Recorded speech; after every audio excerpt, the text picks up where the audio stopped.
Bueno, yo creo que vamos a ir empezando, ¿vale? Así si llega alguien más se suma sobre la marcha. Así que como veo alguna cara nueva, voy a repetir normalmente lo que decimos al principio. Muchas gracias por venir, ¿vale? Son los seminarios junior del Instituto Gregorio Millán. La mayoría ya sabéis, supongo que muchos de vosotros venís porque se pueden obtener créditos de formación transversal. Así que acordaros de firmar y tal. Y podéis obtener también, si dais alguna charla, ¿vale? Como va a hacer Alejandro hoy. Y este año creo que ya casi que no nos queda ningún hueco si se confirma. Así que ya, si queréis dar charla para el año siguiente, iros pensando porque estamos ya apuntando a la gente. ¿Qué más? Bueno, para los que sois nuevos, al final de la charla hay un pisco labi, ¿vale? Hay comida que aporta el Instituto Gregorio Millán y además también traemos unas pizzas que normalmente lo que hacemos es poner un eurillo cada uno y con eso las pagamos, ¿vale? Así que tenerlo en mente. Y nada, entonces no me voy a entender, así que le damos la bienvenida a Alejandro Millán, es estudiante de doctorado aquí en la Carlos III, en el Departamento de Ingeniería Térmica y de Fluidos, y nos va a dar hoy una charla de introducción a la combustión, que ha titulado Yo soy tu llamita, tu llamita. Así que nada, adelante, Alejandro. Muchas gracias, Miguel. Pues nada, aquí ante todo ya me ha presentado Miguel y es un honor estar aquí. Va a hacer una presentación, va a ser una presentación muy introductoria donde vamos a ver qué es lo que ocurre con una llama y cómo suelen ser las llamas para toda la gente de que la parte de la química la acaba desconociendo. Entonces, la combustión. La combustión en un principio es un proceso químico en el que se estudia el cambio. Se está estudiando siempre el cambio entre una situación inicial y una situación final. Este ha sido uno de los primeros descubrimientos que se hicieron en la historia. Se empezó descubriendo el fuego y a partir de él se pudo utilizar sus propiedades energéticas aplicadas directamente a la generación de calor. También la forma de ir produciendo la combustión ha ido evolucionando a lo largo de los años, pasando de poder quemar pequeños trozos de leña o lo que se pudiese encontrar, a quemar combustibles y realizar un proceso de combustión muy optimizado, como es en el interior de los procesos, en el interior de los motores. Entonces, ¿qué fenómenos ocurren dentro de la combustión? Pues ocurren un montón de fenómenos, empezando por la mecánica de fluidos. La mecánica de fluidos es el marco teórico que engloba donde se engloba toda la parte de la combustión, pero dentro de la combustión existen muchos fenómenos aislados de origen químico, donde podemos representar el transporte molecular, las cinéticas químicas y la termodinámica de mezclas, es decir, tenemos un montón de especies químicas y al final tenemos que calcular propiedades de estas especies químicas todas en conjunto, no solo de una por separada. Entonces, pues hay un montón de fenómenos, cada uno separado y cada uno de una naturaleza distinta, y que todos ellos coexisten en la combustión. Dentro de la combustión, pues, uno de los principales figuras que fueron surgiendo fue, por ejemplo, empezando en el 1700, Anton Lubasovich, perdón, sí.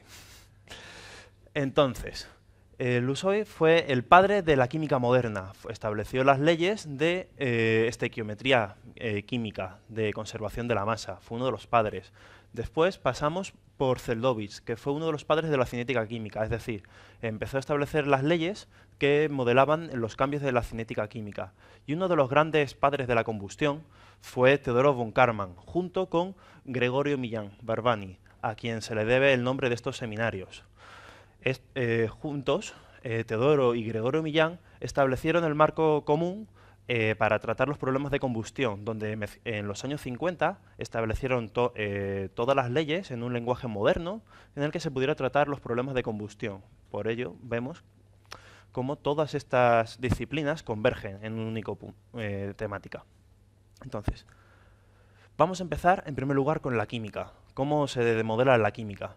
La química normalmente la gente entiende cuando se produce combustión que reacciones del tipo combustible más oxidante da lugar a una serie de productos. esto suele ser un concepto bastante general de lo que se da en la combustión. Normalmente la gente aplica unas leyes de generación de calor a partir de la cantidad de combustible que se está quemando. Sin embargo, en la realidad, este tipo de representaciones suele ser una representación muy grosera. La realidad suele ser un poquito más compleja, es decir, solemos tener nuestro combustible y nuestros oxígenos, pero se van generando diferentes especies químicas intermedias. Estas especies intermedias van dando diferentes productos. Entonces, podemos ver cómo la reacción original no es más que una combinación lineal de estas dos ecuaciones, donde al final pues tendríamos una reacción global. Esto sería un poquito las ideas de cómo se produciría la combustión. Sin embargo, fijaros de que estas ecuaciones son unas ecuaciones globales. Es decir, estas ecuaciones tienen mucha información detrás. Han recogido mucha información de diferentes procesos. ¿Qué diferentes procesos? Por ejemplo, las moléculas no suelen actuar de manera de dos moléculas estables dan lugar a otra molécula estable. Esto no suele ocurrir en la realidad. En la química, en la realidad lo que suele ocurrir son degradaciones a partir de diferentes radicales libres. Radicales como por ejemplo el hidrógeno o el oxígeno, que son moléculas que tienen sus últimos átomos de electrones de valencia, donde les falta un electrón para completar la última banda. Entonces, estas moléculas en el seno de la química están buscando reaccionar con otras moléculas para dar lugar a otros productos. Aquí podemos ver cómo hay diferentes tipos de moléculas, como el hidrógeno, el oxígeno. Este tipo de reacciones suelen ser reacciones de doble camino. Es decir, nosotros tenemos una serie de reactantes que van a dar lugar a unos productos, pero estos productos a su vez son los reactantes de la reacción inversa. Entonces esto es importante tenerlo en cuenta. También tendremos otro tipo de moléculas como por ejemplo que pueden ser cualquier cosa. Es decir, nosotros podemos reaccionar, las moléculas químicas pueden reaccionar con otras moléculas o pueden simplemente mediante una colisión pueden separarse, como es el ejemplo del hidrógeno más el oxígeno, que con una tercera molécula se le añade la energía suficiente para formar una tercera molécula. Entonces, esto es una representación para un caso muy particular. Este tipo de mecanismos suelen denominarse mecanismos reducidos, que son para una aplicación específica. La realidad, si nosotros queremos quemar algo, es algo un poquito más complejo. Como podéis ver aquí, hay un montón de reacciones y donde todas y cada una de ellas se consideran que son reacciones en el doble sentido. Al final, la química, lo importante, si queremos estudiar un proceso químico en detalle, es necesario incluir incluir una gran química, hacer algo muy grande. Entonces, me gustaría que os quedaseis con la idea de que la química no es una reacción, son muchas y están ahí todas en medio. Entonces, ya hemos hablado un poco de la química. Ahora vamos a establecer el marco multidisciplinar que se da en la combustión. Empezamos por la mecánica de fluidos. La mecánica de fluidos estudia cómo van produciéndose los cambios mediante una discretización del continuo. Es decir, vamos a tratarlo todo como si fuese un continuo. Como se pueden ver, pues estos ejemplos. Entonces, aquí estas son las típicas ecuaciones de mecánica de fluidos que definen el movimiento de los fluidos cuando no hay reacciones, es decir, cuando todo está sin reaccionar. Entonces, vamos a ver cómo a partir de estas ecuaciones podemos ampliarle la química y cómo se hizo todo esto. Entonces, primero lo que vamos a comprobar es si nuestra química, el estudiar la química, si podemos considerarlo como un continuo, al igual que la mecánica de fluidos, porque nosotros en la química estamos hablando de moléculas que están chocando, tenemos un montón de moléculas que están chocando y están reaccionando. Entonces, para estudiarlas, vamos a estudiar primero el camino libre medio. Camino libre medio por ejemplo, de un gas a temperatura ambiente para el aire, podría ser del orden de 10 a la menos 7 metros. Es un tamaño muy pequeño. En cambio, los procesos típicos en los que se da en la combustión suelen andar de los tamaños característicos de 10 a la menos 4. Entonces, estos tamaños característicos son mucho más grandes que el camino libre medio entre las colisiones. Entonces, esto nos da una idea de que la hipótesis del medio continuo van a funcionar. No va a haber ningún problema. Lo mismo nos va a pasar con las velocidades medias de las moléculas. Las moléculas estarán moviéndose a una cierta velocidad, en nuestro caso serán de 600 metros segundo, y esto junto con el camino libre medio nos va a dar un tiempo medio de colisiones. Este tiempo de colisiones al final son del orden de 10 a la menos 10. y donde el tiempo que nosotros estamos utilizando en los fenómenos de la combustión son de 10 a la menos 6. Es decir, tenemos 4 órdenes de magnitud que nos dan cierto juego para que podamos considerar la combustión como un medio continuo. Entonces, ahora que sabemos de que la combustión puede estar englobada dentro de unas ecuaciones globales, algo de que no tenemos que estudiar cada molécula de la combustión por separada, tendremos que definir cómo se comportan estas mezclas. Es decir, nosotros tenemos un montón de especies químicas y tendremos que definir cómo se comporta todo junto. Entonces, existen ciertas funciones que definen las propiedades básicas de la combustión a partir de funciones de la temperatura y como son las propiedades termodinámicas o propiedades del transporte. Es decir, nosotros tenemos moléculas que se están moviendo y estas moléculas en global lo que van a hacer es transportar cosas. Pueden transportarse moléculas de un extremo al otro o pueden transportarse propiedades, como por ejemplo la cantidad de movimiento o la energía. Entonces, todas estas propiedades están modeladas y al final lo que se deduce es que las tenemos bien caracterizadas para una especie química. Entonces tendremos que hacer aproximaciones donde en función de la cantidad de especies químicas que tenemos, tendremos las propiedades de la mezcla, donde vamos a definir, como en la química siempre se usan dos tipos de base, indistintamente, bases en masa o bases en volumen. Fracciones en masa se define como la masa que tenemos de la especie química entre la masa total, y en volumen se define como la cantidad de moles que tenemos, o moléculas que tenemos, de una especie química entre el número total de moléculas que existen. Entonces ya hemos definido las propiedades medias de las mezclas. Ahora vamos a definir la cinética de la química. La cinética de la química básicamente es cómo se mueve la química. Por ejemplo, imaginemos que tenemos una reacción, la reacción global como la que hemos visto antes, donde tenemos nuestro combustible, nuestro oxígeno y da lugar a unos productos. Entonces, la termodinámica clásica definiría las propiedades entre el estado inicial y el estado final. Sin embargo, nosotros nos vamos a fijar ahora en cómo se están moviendo con el cambio del tiempo, es decir, cómo están variando la velocidad a la que se están produciendo estas reacciones químicas. Entonces, para ello, tendremos que tener en cuenta la velocidad a la que cambian estas concentraciones con respecto del tiempo. Entonces, estas velocidades, al final, están directamente relacionadas con la ecuación, porque provienen de la ecuación. Es decir, si nosotros tenemos 2 moles de hidrógeno que van a reaccionar, pues la velocidad a la que reacciona la molécula de hidrógeno tiene que ser la mitad a la que se está consumiendo el oxígeno, porque al final estamos reaccionando 1 con 1 o 2 con 1. Entonces, al final van a dar 2 productos.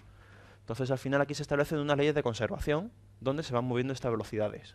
Estas velocidades estarán dadas por la probabilidad de que estas moléculas colisionen. Es decir, tenemos un montón de moléculas, están chocando entre ellas y al final hay que dar la probabilidad de que estas moléculas choquen. Estas 2 moléculas, junto con la tercera, choquen. Entonces, al final, como se sabe de estadística, la probabilidad de un suceso conjunto es la probabilidad de estos sucesos por separado, la multiplicación, como se suele ver. Entonces tendríamos la multiplicación de las moléculas de hidrógeno por la de oxígeno. Tendremos 2 velocidades. Tendremos la velocidad a la que se van produciendo en el camino directo y en el camino inverso. Entonces al final pues será la suma de las dos. Tendremos la velocidad de la suma de las dos. Y también tendremos una propiedad de equilibrio que viene dada por la termodinámica, donde la velocidad de equilibrio será una división entre las 2 velocidades. Entonces, este tipo de velocidades hay aquí un factor, una constante, que es una constante que depende de la temperatura. O sea, ¿esto qué quiere decir? Que la velocidad a la que se producen las diferentes reacciones químicas depende de 2 cosas fundamentalmente. De cuántas moléculas tenemos de esta reacción y de la temperatura a la que tenemos la mezcla. Es decir, si tenemos mucha temperatura vamos a tener una velocidad de reacción muy rápida y vamos a generar más moléculas. A la vez, si tenemos más moléculas, vamos a vamos a generar calor y este calor va a aumentar la temperatura, por lo tanto vamos a aumentar la velocidad de reacción. Es decir, esto es un proceso de una reacción en cadena, donde los productos de la reacción van a favorecer a que la propia reacción se genere más rápido. ¿De acuerdo? Bien.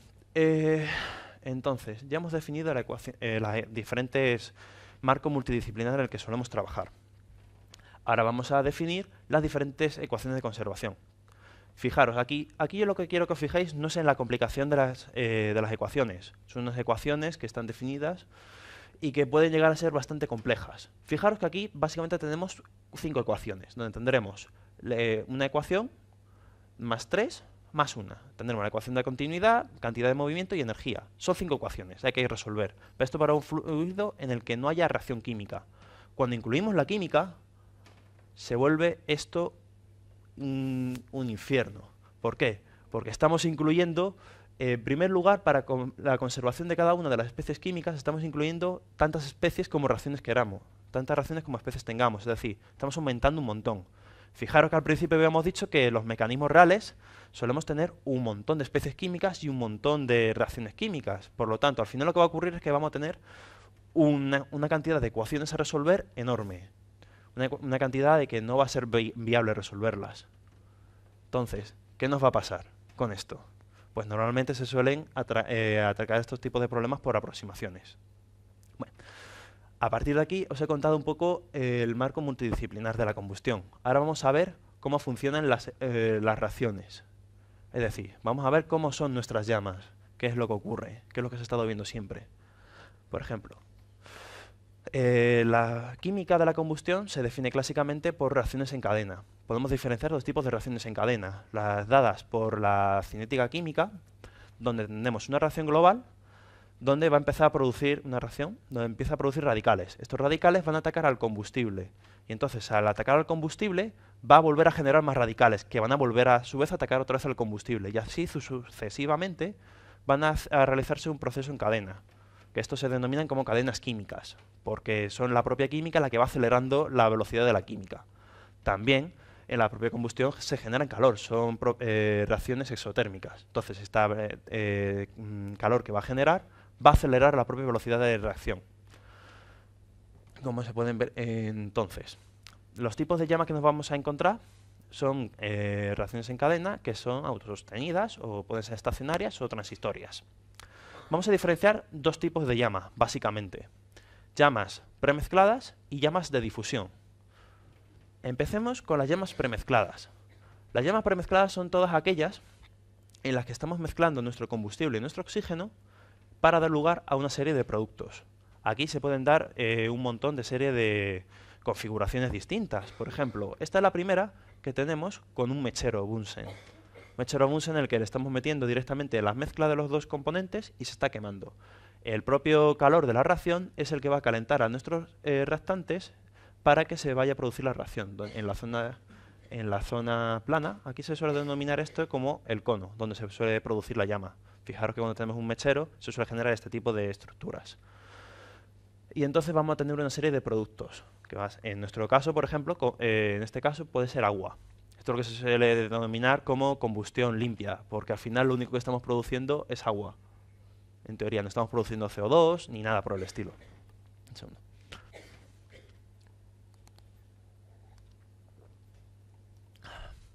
Mientras que, por ejemplo, en el segundo caso, estamos quemando metano. Este metano, pues al final lo que nos va a dar de productos, pues nos va a dar CO2 y agua. Nos van a dar los dos productos. Esta configuración es bastante interesante. Esta configuración consiste en dos chorros que están chocando, que los dos chorros contienen premezcla. Entonces, tanto por un lado como por el otro, vamos a meter una cantidad de reactantes que justo en el medio, por el propio calor de la reacción, se van a producir dos frentes de llama. Es bastante curioso. Y si os fijáis, por aquí las llamas, como se está produciendo calor, aquí los efectos de la flotabilidad son muy notorios, porque se pueden ver cómo los diferentes productos tienden a subir arriba debido al calentamiento. Entonces, ¿cómo suelen ser este tipo de llamas?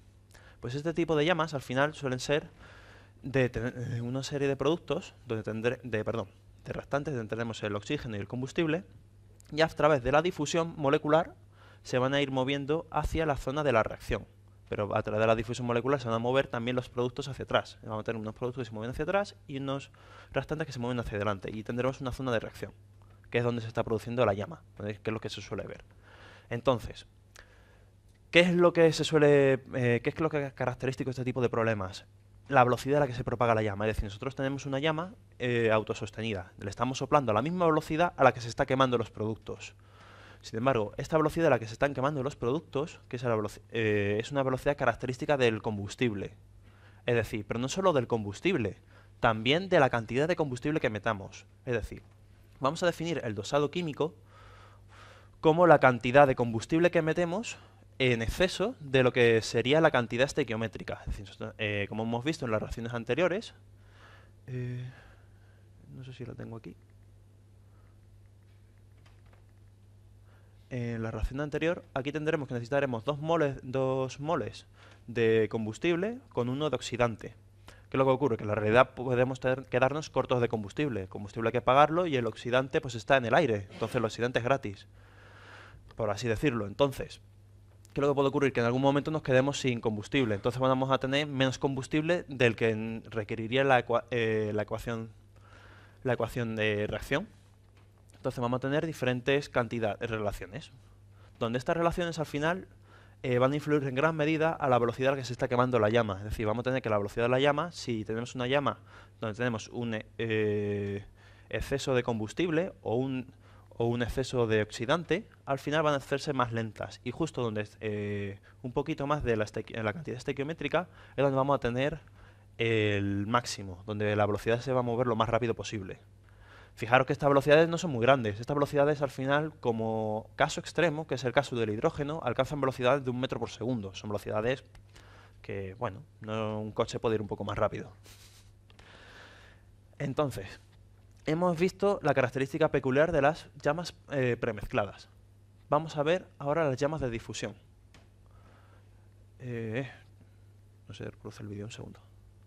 Ahora se reproduce el vídeo. Entonces, la llama de difusión. ¿En qué consiste la llama de difusión? Son llamas en las que los productos, los restantes están separados. Tendremos por un lado que está el combustible y por el otro lado tenemos el oxígeno. Entonces, esta es la típica llama que también como se puede apreciar en los mecheros clásicamente. Si los mecheros tienen como poros donde puede entrar el aire, pues se van a mezclar el combustible y el aire y van a salir una llama premezclada.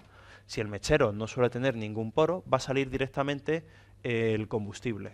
Entonces, el combustible por transporte molecular se van a mezclar el oxígeno y el combustible y se va a producir la reacción justo en medio. Van a tender los dos a unirse. Este problema es un problema donde tenemos 2 corrientes de coflujo. Es decir, tendremos que el combustible y el oxígeno se están moviendo los dos en la misma dirección. Esta configuración es curiosa porque en función de si tenemos mucho combustible o mucho oxígeno, vamos a tener 2 formas completamente distintas. Es decir, si nosotros tenemos mucho combustible, vamos a tener una forma como especie de altavoz. Vamos a tener una especie de altavoz, que es la figura que se veía en el vídeo. Y en cambio, por el contrario, si tenemos mucho oxígeno, se va a ver una estructura de tipo llama de las velas, como es la que se suelen ver. El color anaranjado suele deberse a la cantidad de hollín que se está generando en la propia vela, en la propia llama, perdón. Entonces, este tipo de llamas tiene la peculiaridad de que tenemos la cantidad de oxígeno tiende a decrecer hasta que llega a la zona de la llama. A su vez, el combustible tiende a decrecer desde el centro hasta la zona de la llama. Y los productos se suelen haber una mezcla en las 2 direcciones. Es decir, los productos se mueven hacia la zona del oxígeno y hacia la zona del combustible.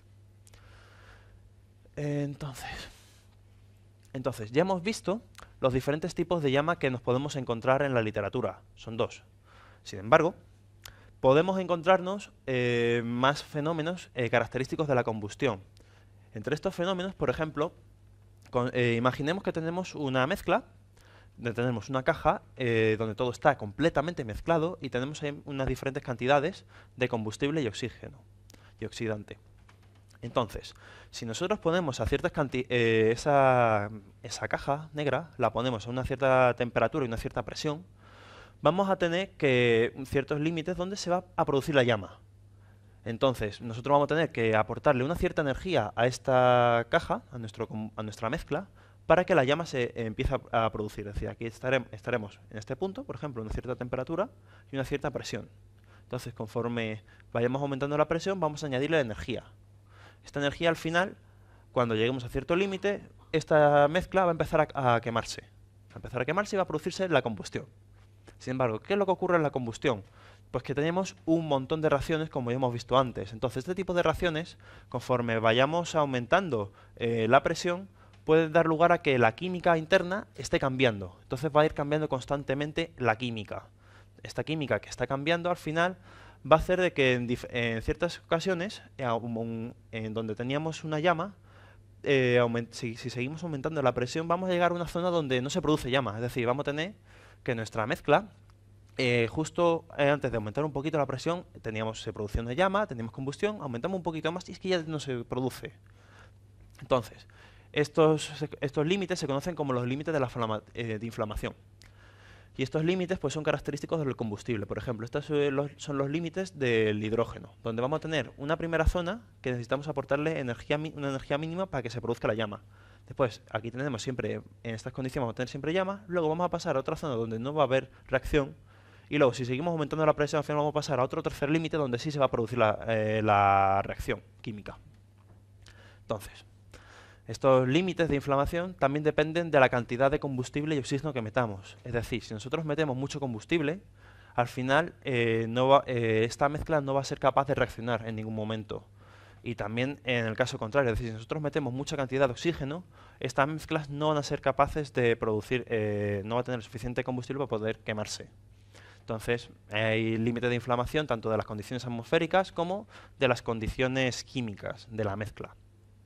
Entonces, continuemos imaginándonos que tenemos nuestra caja sin dimensiones, nuestra mezcla homogénea, perfecta. Entonces, ahora estamos en una de las zonas donde le vamos a meter, que sabemos que va a producirse la combustión. Entonces, nosotros instantáneamente le metemos la energía a nuestro sistema.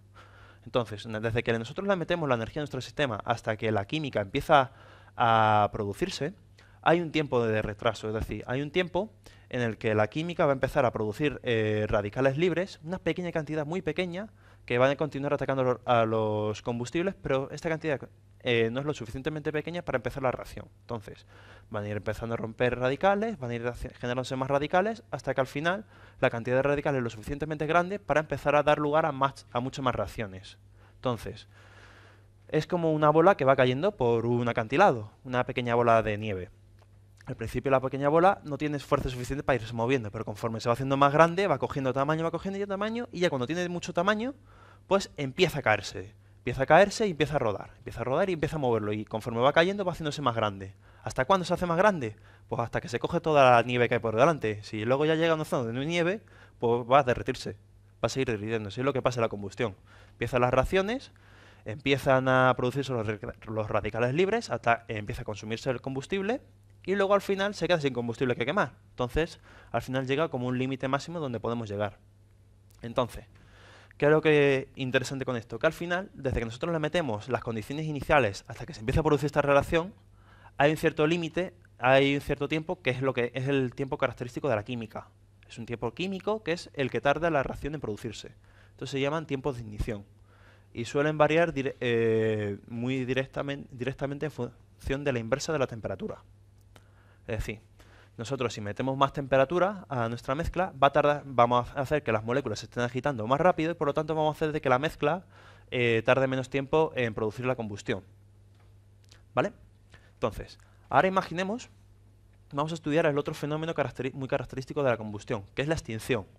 Es decir, nosotros tenemos una mezcla donde tenemos una llama, y de repente, como por ejemplo, como cuando estamos con una vela, tenemos una vela, está flotando aquí, y nosotros de repente vamos a soplar, en nuestro cumpleaños, y vamos a soplar. Y la vela se apaga. ¿Qué es lo que está ocurriendo con esta vela para que se apague? Pues lo que está ocurriendo es que la estamos comprimiendo. Es decir, nosotros tenemos una vela, las reacciones químicas tienen como unas ciertas regiones donde se ocurren.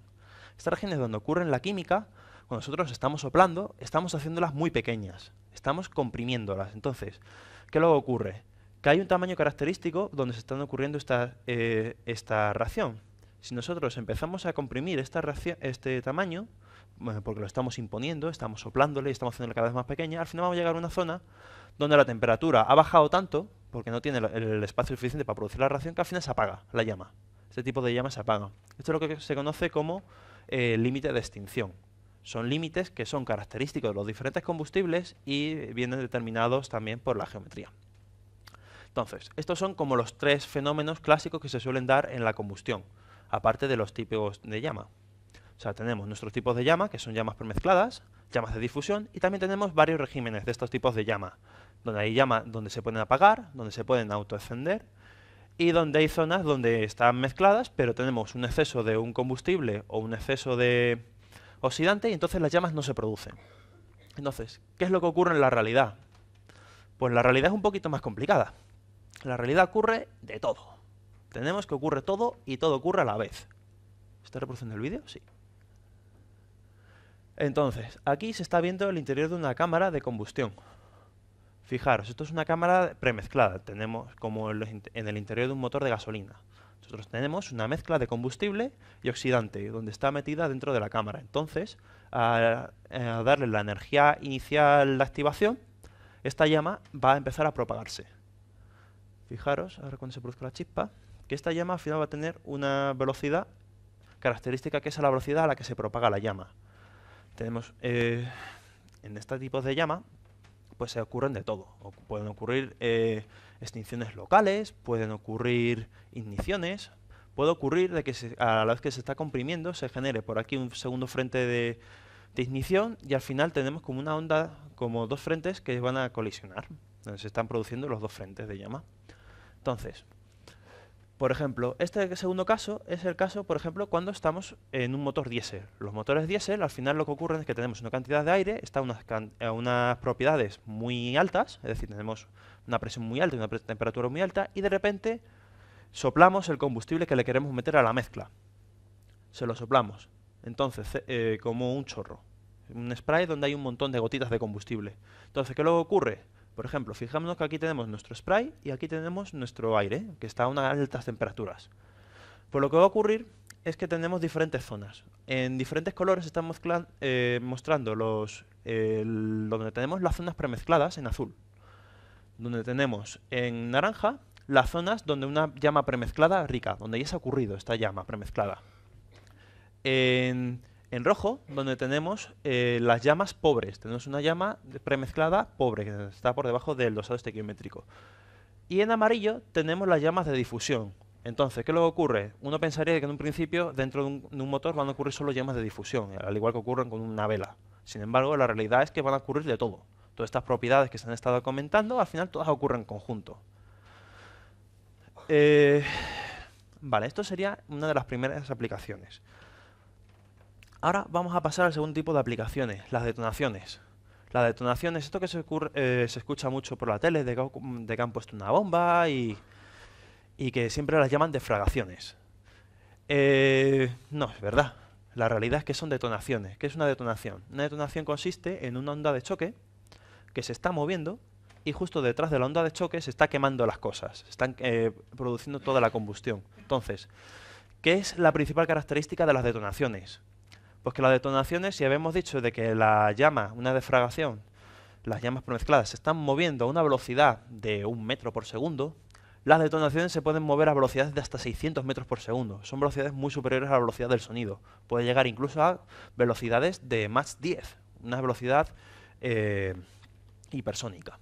Entonces, ¿qué le ocurre? También que aquí se produce una gran diferencia de presión entre la entrada y la salida. Vamos a tener una gran diferencia entre nuestras condiciones ambientes y el frente que deja detrás la llama. Esta diferencia pues, puede ser del orden de 30 veces, de 5 veces, 10 veces la presión inicial. Entonces, esto va a producir un golpe importante, que es lo que se suele denominar como combustión, como detonaciones.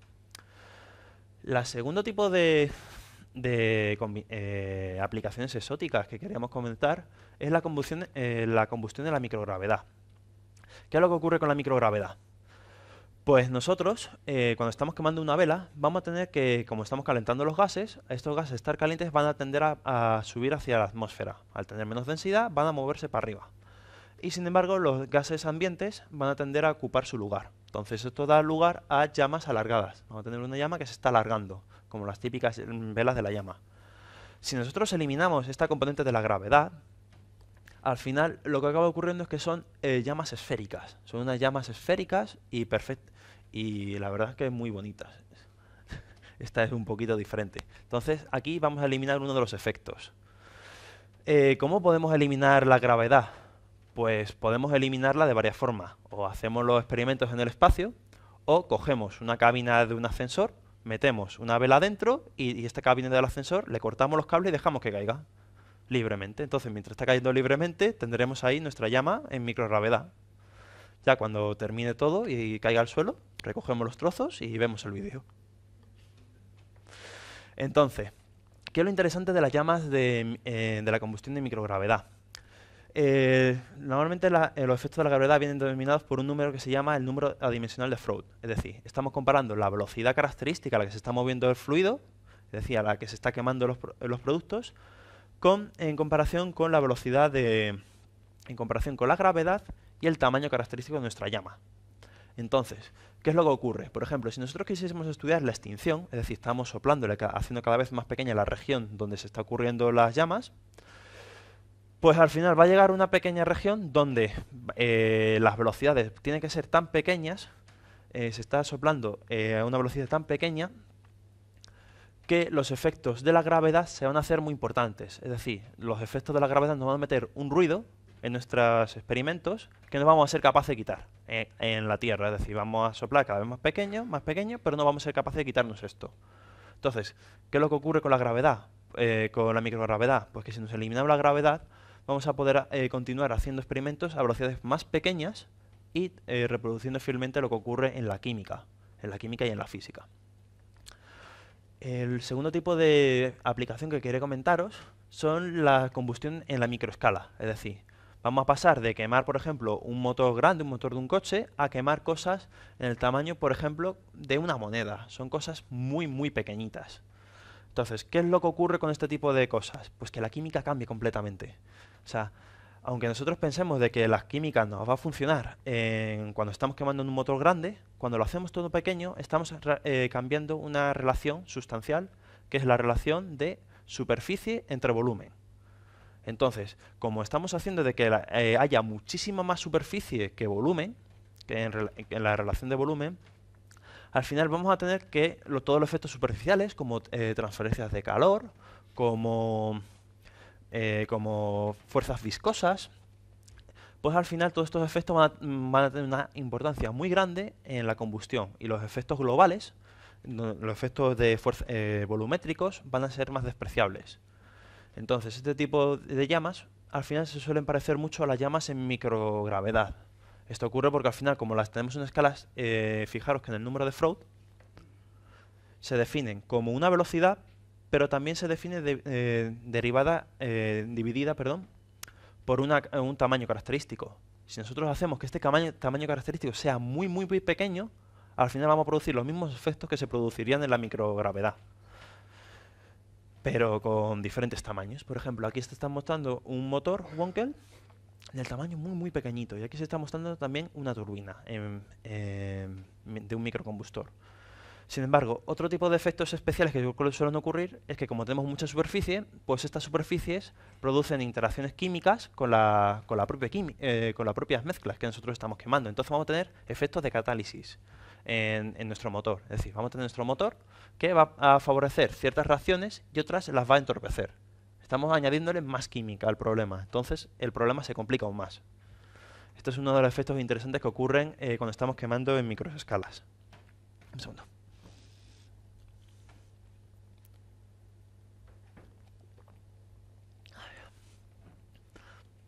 Y al final, una de las últimas aplicaciones que quería contaros son de los contaminantes que ocurren dentro de la combustión. Es decir, nosotros siempre estamos escuchando de los problemas de los efectos invernaderos, de por qué en vez de quemar combustibles hay que utilizar motores eléctricos, toda esta serie de problemática. Pero sin embargo, ¿qué es lo que ocurre en la combustión que sea tan perjudicial para el medio ambiente?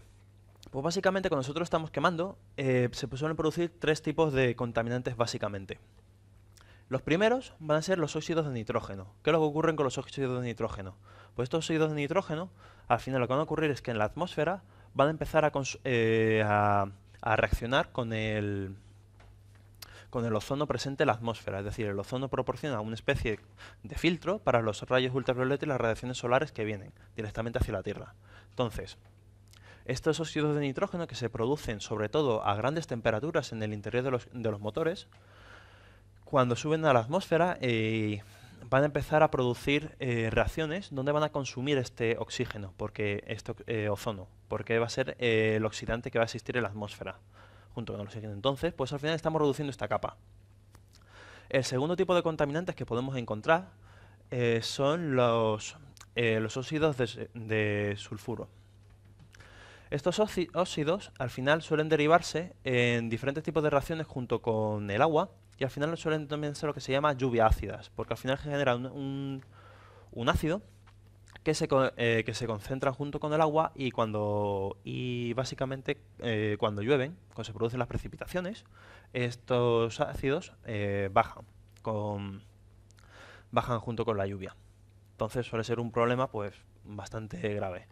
Y el tercer tipo de contaminante que suele ocurrir son las partículas de hollín. Partículas de hollín básicamente consisten en moléculas de los hidrocarburos. Normalmente solemos quemar gasolina o solemos quemar diésel. Estos suelen ser muchos hidrocarburos, una cadena muy larga. Entonces, cuando nosotros la estamos quemando, en principio, lo que uno pensaría que estamos haciendo es romperla. La estamos rompiendo en trozos cada vez más pequeños hasta generar CO2 y agua. Sin embargo, como tenemos muchas cosas ahí quemándose, existe una pequeña probabilidad de que en vez de que estas largas cadenas de moléculas se vayan rompiendo y se vayan haciendo cada vez más pequeñas, ocurre justo lo contrario, es decir, se están juntando con más moléculas y se están haciendo cada vez más grandes.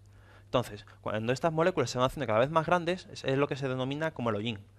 Es como, por ejemplo, cuando se están cuando los humos salen tienden a salir más oscuros. Cuando tienden a salir más oscuros es debido a la formación de hollín en los gases de salida. Entonces, estos gases de salida al final pues repercuten en que los estamos respirando y que pueden generar diferentes problemas en la salud. Entonces es importante producir combustiones donde se quemen bien los componentes y que no tiendan a generarse estos hollines. Y ya está. Y hasta aquí quería contaros yo hoy. Tenemos aquí contado un poquito las referencias que he utilizado. Se han utilizado varios libros de combustión. Están disponibles en la biblioteca para todo aquel que le interese los temas. Y muchas gracias por vuestra atención. Estoy disponible para todas las dudas que tengáis.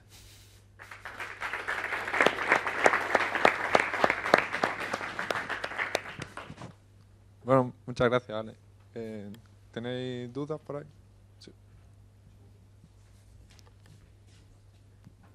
Buenas. Una pregunta. En Sí. la diapositiva en la que hablabas del motor diésel, de que había una capa de mezcla temporal, quería preguntarte si sabéis la referencia. A un lado estaba el dibujito del motor y luego esa.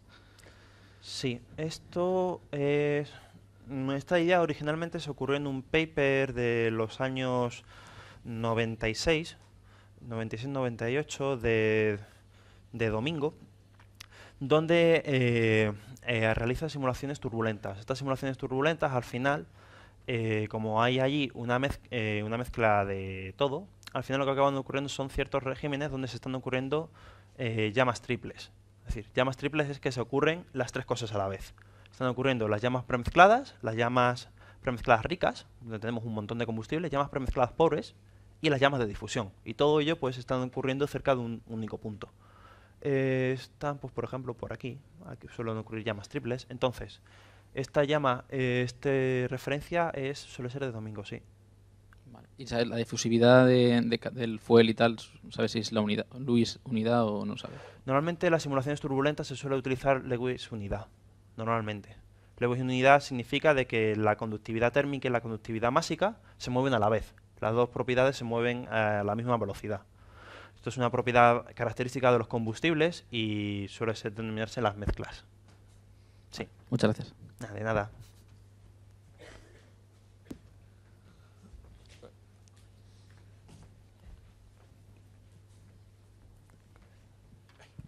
Hola, buenas. Lo primero, felicitarte por la presentación. Y Gracias. yo te quería preguntar sobre las explosiones o las detonaciones. Sí. Has dicho que, en caso de una bomba, digamos, iría primero el frente de onda o el cambio de presión, Sí. que Correcto.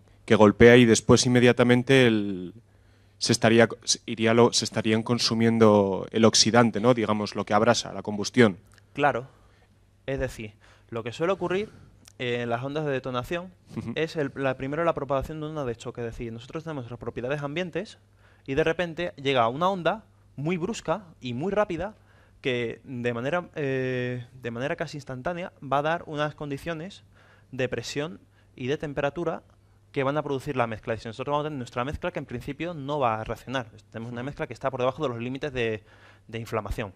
Entonces, cuando llega esta onda, va a poner justo detrás de esta onda las condiciones necesarias para que se produzca la combustión. Entonces, justo detrás de la onda va a empezar a producirse la combustión y va a empezar a consumirse los diferentes productos. Tendremos aquí nuestros productos que empezarán a consumirse justo detrás. Sí. ¿Y en el vacío cómo sería la misma situación? No, en el vacío si no tenemos ahí, en el vacío por definición no tendríamos nada, entonces no se Claro. puede producir una onda. Porque Ah, no se- claro, tienes razón. Sí, sí. Perdón. Eso era. Muchas gracias. ¿Alguna otra pregunta? Pues yo tenía una curiosidad del Sí. principio, cuando has explicado la química de las reacciones intermedias, ¿no? Sí. Que se van dando. Has comentado que en realidad podrían darse hacia cualquier sentido, ¿no? Por decirlo Sí, así.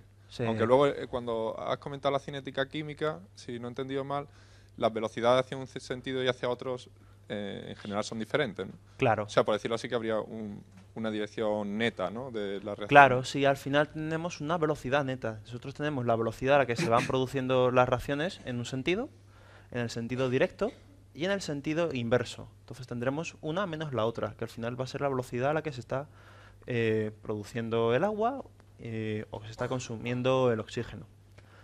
Y esto depende de las condiciones. O sea, mi pregunta es, ¿puede invertirse esta velocidad neta hacia el sentido dependiendo de...? Sí, es decir, nosotros tenemos, por ejemplo, nosotros en la química se suele dar las reacciones globales suelen ser la velocidad neta que van en una sola dirección. Suele ser, tenemos combustible y suele darse los productos. Sin embargo, en la realidad tenemos un montón de reacciones. Entonces, estas reacciones pueden llegar a ciertas situaciones en las que, por ejemplo, cuando se está produciendo cuando empiezan a disociarse las moléculas y empieza a producirse diferentes radicales libres, justo al principio, antes de que se produzca la velocidad de reacción, es probable de que a lo mejor ciertas reacciones tengan lugar preferente. Por ejemplo, tendremos nuestro hidrógeno que se esté descomponiendo en dos moléculas de hidrógeno, nuestro hidrógeno bimolecular. Entonces, al principio este tipo de reacciones van a tener un gran peso porque van a empezar su camino preferente. Conforme vaya generándose más radicales libres, estos radicales van a empezar a atacar a otros combustibles, como el oxígeno, que va a producir hidróxido y oxígeno, y estas moléculas van a atacar a otras moléculas. Entonces, como en el momento en el que se empieza a generar una cantidad muy alta, porque al principio fíjate que tenemos mucho hidrógeno y unido en forma bimolecular y pocos radicales de hidrógeno. Al principio vamos a tener todo el combustible. Entonces, conforme se vayan rompiendo, van a dar lugar a que tengamos una zona donde tengamos mucho hidrógeno de radicales libres. Entonces, esta zona donde tengamos mucho hidrógeno va a cambiar la situación. Y van a producir las moléculas. Y van a producir moléculas. Y al final van a tender a llegar al equilibrio. Entonces vamos a tener primero mucho, luego por la inercia va a empezar a producirse el otro y luego tiende a equilibrarse. Al final, justo al final de la combustión vamos a tener un equilibrio. Va a ser donde tendremos que va a ser lo que normalmente se suele representar. Tenemos nuestros productos, nuestros restantes reaccionan y tenemos nuestros productos. Y la realidad pues ocurre un poco de todo. ¿Alguna otra pregunta? Bueno, entonces vamos a darle las gracias a Alejandro otra vez.